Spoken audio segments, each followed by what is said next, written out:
সমাজত যেতিয়া মাতৃশক্তিবিলাক যেতিয়া আমাৰ মা ভণ্টিবিলাকে যেতিয়া আগবাঢ়ি যায় তেতিয়া কোনো 2 নম্বৰী মানুহে একো কৰিব নোৱাৰে। 7জন মানুহক কি ভয় খায় নেকি? 10জন মানুহক কি ভয় খায় নেকি? আৰু আপোনালোকৰ এতিয়া আপোনালোকৰ কেইদিনমান আপোনালোকে এটা আমাৰ ইণ্টাৰভিউ লৈছিলে, তাত মই কৈছিলোঁ যে অল্ড কলনীত এনেকুৱা এটা শিৱ মন্দিৰৰ তাত এটা অনৈতিক কাম চলি থাকে বুলি আমি এটা খবৰ পাইছিলোঁ। সিদিনাখনে আমি প্ৰথম দিনাখন প্ৰশাসনৰ লগত আলোচনা কৰি আমি ইয়াত প্ৰশাসনৰ এটা পঠোৱাৰ ব্যৱস্থা কৰিছিলোঁ। তাৰপিছত আমি তেওঁলোকক কৈছিলোঁ যে আপোনালোকে তাত এটা মিটিঙৰ ব্যৱস্থা কৰক, কাৰণ আমি বিশ্ব হিন্দু পৰিষদ যিহেতু আমি সমাজৰ হকে কাম কৰিব লাগিব, আমি হিন্দু ৰাইজৰতো কাম কৰি আছোঁ। আৰু ছেকেণ্ড কথা, আজি এতিয়া মই ইয়াত আহিলোঁ, দেখা পালোঁ যে ইয়াত হয় মন্দিৰ এটা ইমান ধুনীয়া মন্দিৰ আছে, কিন্তু মন্দিৰৰ পৰিৱেশত যিখিনি মই কথা শুনা পালোঁ যে ইয়াত মদ হওক, জুৱা হওক, নানা ধৰণৰ অনৈতিক কাম চলে। গতিকে এনেকুৱা ধৰণৰ অনৈতিক কাম আমি বিশ্ব হিন্দু পৰিষদে কেতিয়াও হ'ব নিদিওঁ। যিহেতু আজি এই ৰাইজ, ইমানখিনি ৰাইজ যেতিয়া ইয়াত একগোট হৈছে, তেওঁলোকে তেওঁলোকৰ মনৰ যিখিনি ক্ষোভ, যিখিনি দুখ তেওঁলোকে প্ৰকাশ কৰিলে যে ইয়াত বোলে সদায় জুৱা চলে, নানা ধৰণৰ নিচাজাতীয় বস্তু চলে, আৰু ইয়াৰ পিছফালে বোলে এটা মদৰ ভাটি থকা বুলিও মই শুনিলোঁ। গতিকে ইয়াত ইমান আই মাতৃসকল আছে, তেওঁলোকে নিজৰ ল'ৰা ছোৱালীও বোলে ইয়াত বেয়া হৈ আছে বহুতে। 2-এটা আমাৰ মাতৃয়ে ক'লে যে ইয়াত মোৰ ল'ৰাটো এনেকুৱা মদ বিৰি খাই কিনে উল্টা পুল্টা কৰি থাকে, ড্ৰাগছ খাই তেনেকুৱা ধৰণৰ কথা।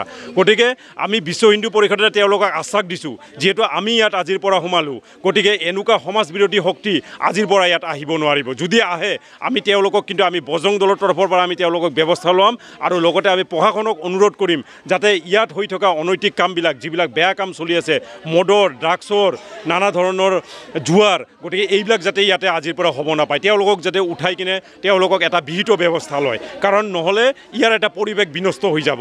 কাৰণ ইয়াৰ আজি পৰিৱেশটো দেখা পালোঁ, ইমান পবিত্ৰ এটা স্থলত এটা বেয়া কাম চলি আছে। গতিকে আমি বিশ্ব হিন্দু পৰিষদে ৰাইজক আজি আশ্বাস দিছোঁ যে আজিৰ পৰা ইয়াত কোনো বেয়া কাম নচলিব। আমি এই লৈ কিনে প্ৰশাসনৰ লগত আলোচনা কৰিম, মই নিজে ব্যক্তিগতভাৱে প্ৰশাসনৰ লগত আলোচনা কৰিম, কৰি কিনে ইয়াত আজিৰ পৰা এনেকুৱা ধৰণৰ নচলিব বুলি আমি ৰাইজক এটা আশ্বাস দি গ'লোঁ। ধন্যবাদ। নিজৰ মাজত থকা অলপ চলপ মনোমালিন্য পাহৰি যাব, এক হিন্দু হিচাপত ওলাব, তাতে অপ'জ কৰিব ডাইৰেক্ট। সিহঁতে যদি কিবা কয় তাৰপিছত আমাক খবৰ দিয়ক, আমি কি ব্যৱস্থা কৰিব লাগে কৰিম। আৰু ছেকেণ্ড কথা, বাকী মই যিটো কৈছোঁ, এখন এপ্লিকেশ্যন লিখিবা, চবৰে চাইন ল'বা, যিমান মানুহ আছে।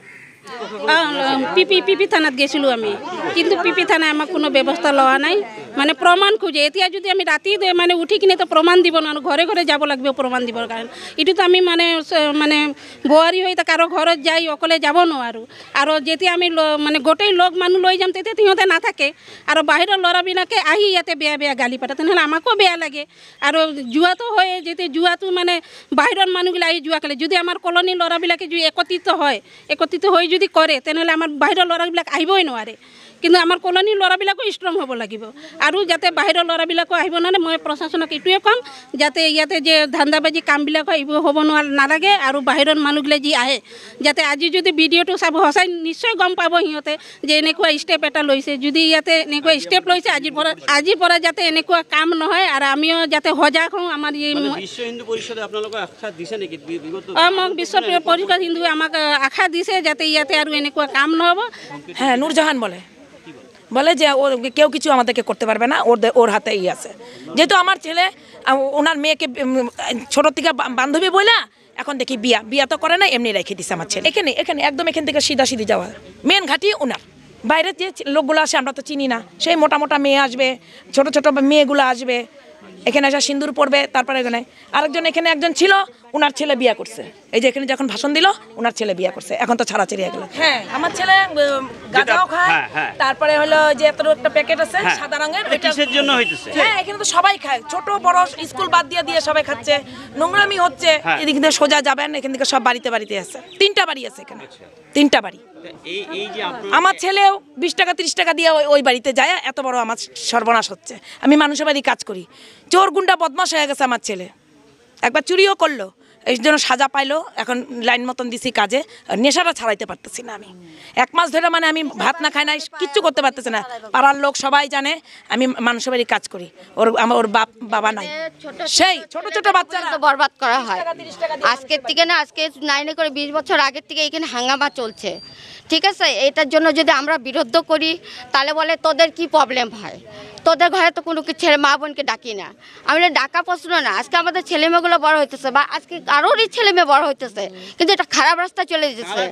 এটা করতেছে নূরজাহান, হাসিনা, এভরিথিং। ওনার ছোট একটা মেয়ে আছে সিউটি, হ্যাঁ, ওনার ছেলেকে পর্যন্ত ফাঁসায় রাখছে।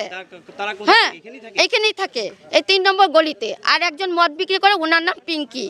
হ্যাঁ, উনি বড় জাতি।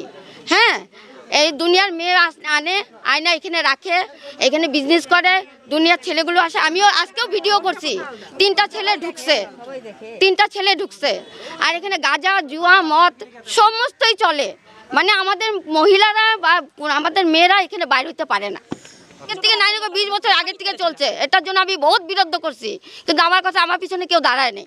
এমনকি আরেকজনও আসছে এখান থেকে পয়সা খায়, ঘুষ খায়, আমি নাম বলে দেবো, আমার ভয় নেই। কেন? ওনার নাম হলো খোকন, ঠিক আছে? একজনের নাম বিশ্বজিৎ, একজন বাবুপাড়া থাকে, একজন এই লাইনেই থাকে। এরা এসে টাকা করে, টাকা খায়, উল্টা আরও জোর দেখায়, তোরা কর। পুলিশ আসে, পুলিশ ঘুষ নিয়ে চলে যায়, জুয়া খেলা কিছুই বলে না, উল্টা নির্দোষ ছেলেদেরকে ধরে নিয়ে চলে যায়। এখন প্রশাসনকে আমি এটাই বলি যে আমাদের এই কলোনিটা ভালো করা চাই।